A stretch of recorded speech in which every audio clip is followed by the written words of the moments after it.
13 साल की उम्र में 43 साल के शख्स से शादी। 8 महीने की बेटी को दफनाकर शूटिंग के लिए निकल पड़ी थी सरोज खान। क्या आपने कभी सोचा है कि बॉलीवुड की चकाचौंध के पीछे किसी स्टार की असली कहानी कैसी हो सकती है? कल्पना कीजिए, एक छोटी सी लड़की महज 13 साल की उम्र में एक बड़े इंसान के साथ जीवन बिताने का फैसला करती है और फिर उसके बाद एक ऐसा दुख जिसने उसे अंदर तक हिलाकर रख दिया। अपनी बेटी की मौत का गम झेलती है, हिंदू से इस्लाम धर्म अपनाती है और बावजूद इसके वापस स्टेज पर धूम मचा दी है। शायद आपको ये बात न पता हो कि बॉलीवुड की मशहूर डांसिंग क्वीन सरोज खान असल में मुस्लिम नहीं बल्कि हिंदू थी। उनका असली नाम निर्मला नागपाल था। में जन्मी सरोज खान भारत पाकिस्तान के बंटवारे के बाद अपने माता पिता के साथ भारत आ गई और यहीं अपना घर बसा लिया। बचपन से इन्होंने खुद को अलग बनाने और अपनी पहचान बनाने की ठानी थी। इसके लिए उन्होंने महज 3 साल की उम्र से ही मेहनत करनी शुरू कर दी। नन्ही सरोज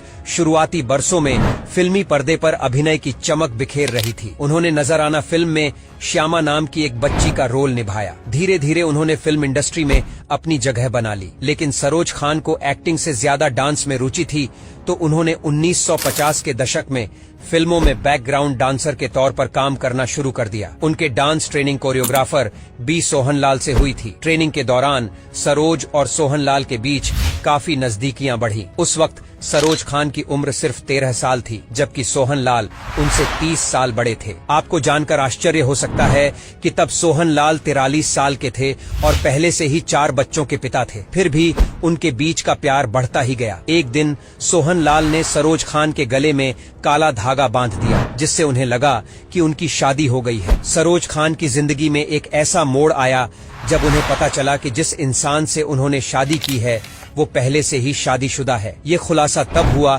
जब सरोज सिर्फ 14 साल की थी और उन्होंने अपने बेटे हामिद को जन्म दिया। इस खबर ने उनके और उनके पति सोहनलाल के बीच अनबन पैदा कर दी। एक दिन सोहनलाल सरोज को छोड़कर मद्रास चले गए। भले ही उनके बीच सब कुछ थोड़े समय के लिए ठीक हुआ, लेकिन जब सरोज ने अपनी बेटी को जन्म दिया तो सोहनलाल ने बच्चों को अपना नाम देने से मना कर दिया। इसके बाद उनकी शादीशुदा जिंदगी बिखर गई और सरोज ने अपने पति से दूरी बना ली। इस दुखद घटना के बाद सरोज खान पर एक और भारी मुसीबत आई जब उनकी 8 महीने की बेटी का निधन हो गया। सरोज खान ने एक बार बताया था कि बेटी को दफनाने के बाद उन्हें उसी शाम फिल्म हरे राम हरे कृष्णा के गाने दम मारो दम की शूटिंग के लिए ट्रेन पकड़कर काम पर लौटना पड़ा था। उनकी बेटी के निधन के बाद सोहनलाल ने भी उनका साथ छोड़ दिया। ये वही समय था जब सरोज फिल्म इंडस्ट्री में अपने डांस के दम पर अपनी पहचान बना रही थी। इसके बाद उन्होंने अपने बेटे की परवरिश अकेले ही की। सरोज खान की जिंदगी में फिर एक नया अध्याय